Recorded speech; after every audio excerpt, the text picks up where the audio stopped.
एक तरफ भारत की जेल की ऊंची दीवारें, दूसरी तरफ पाकिस्तान के अंडरवर्ल्ड में फैला डर। लॉरेंस बिश्नोई एक ऐसा नाम जो आज सिर्फ एक कैदी नहीं बल्कि एक चलता फिरता आतंक बन चुका है। भले ही वो सलाखों के पीछे बंद हो, लेकिन उसका नेटवर्क इतना मजबूत है कि उसकी एक पोस्ट, एक बयान, एक धमकी पूरे देश को हिला देने के लिए काफी है। और इस बार उसकी धमकी ने भारत ही नहीं बल्कि पाकिस्तान की सत्ता, सुरक्षा एजेंसियों और अंडरवर्ल्ड को एक साथ झकझोर कर रख दिया। कहानी उस पल से तेज होती है जब पहलगाम टेरर अटैक के बाद लॉरेंस बिश्नोई के नाम से एक खुला संदेश सामने आता है।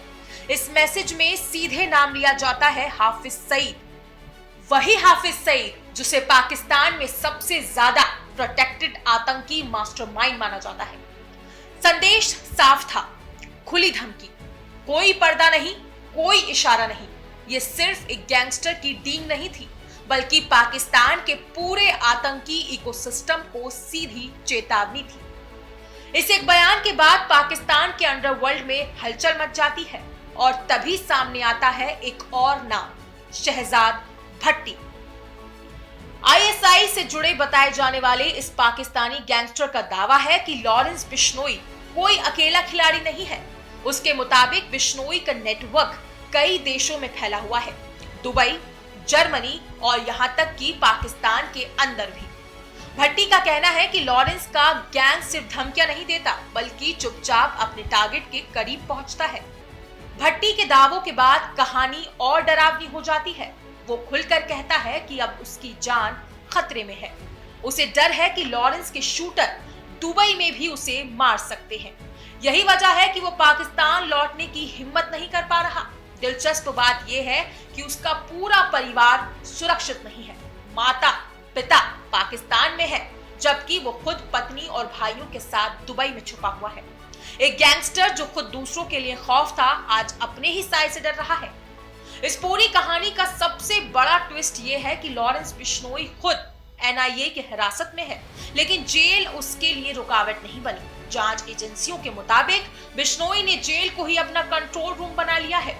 उसके आदेश मोबाइल, सोशल मीडिया और भरोसेमंद गुर्गों के जरिए सरहदों के पार तक पहुंचते हैं। यही वजह है कि उसका सिंडिकेट आज भी उतना ही एक्टिव है जितना जेल जाने से पहले था। एनआईए की जांच में पहले ही ये सामने आ चुका है कि लॉरेंस बिश्नोई गैंग ने पाकिस्तान से भारत में हथियारों की तस्करी के लिए खालिस्तान समर्थक नेटवर्क से हाथ मिलाया था। इसका मतलब साफ है, उसका गैंग पाकिस्तान को पहले से ही लॉजिस्टिक बेस की तरह इस्तेमाल कर रहा है। जब हथियार आ सकते हैं, जब नेटवर्क मौजूद है, तो किसी हाई प्रोफाइल टारगेट पर हमला सिर्फ एक योजना भर दूर है। यही बात पाकिस्तान की एजेंसियों को सबसे ज्यादा परेशान कर रही है। हाफिज सईद को लेकर दी गई धमकी ने पाकिस्तान की उस हकीकत को भी उजागर कर दिया जहां कुछ नाम कानून से ऊपर माने जाते हैं, लेकिन जब एक भारतीय जेल में बंद गैंगस्टर उस सिस्टम को खुली चुनौती देता है तो सवाल उठता है, क्या ये सिर्फ मनोवैज्ञानिक दबाव है या किसी बड़े खेल की शुरुआत?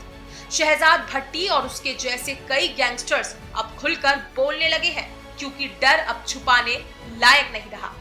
आज हालात ऐसे हैं कि लॉरेंस बिश्नोई का नाम भारत में अपराध का पर्याय बन चुका है और पाकिस्तान में बेचैनी की वजह। ये कहानी सिर्फ दो गैंगस्टर्स की दुश्मनी नहीं है, ये कहानी है उस नए अंडरवर्ल्ड की जहां जेल की दीवारें कमजोर पड़ चुकी हैं, जहां सीमाएं सिर्फ नक्शों में रह गई हैं और जहां एक संदेश पूरे सिस्टम को हिला सकता है। अब सवाल सिर्फ इतना है, क्या ये धमकियां हवा में है या किसी बड़े तूफान का संकेत? क्या आने वाले वक्त में ये जंग सिर्फ शब्दों तक सीमित रहेगी या कोई नया चेहरा, कोई नया हमला इस कहानी को और खौफनाक बना देगा? जवाब भविष्य के पास है, लेकिन डर अभी भी जिंदा है। फिलहाल इस खबर में इतना ही। ऐसी ही बड़ी खबरों के लिए न्यूज इंडिया की यूट्यूब चैनल को सब्सक्राइब करना ना भूलें।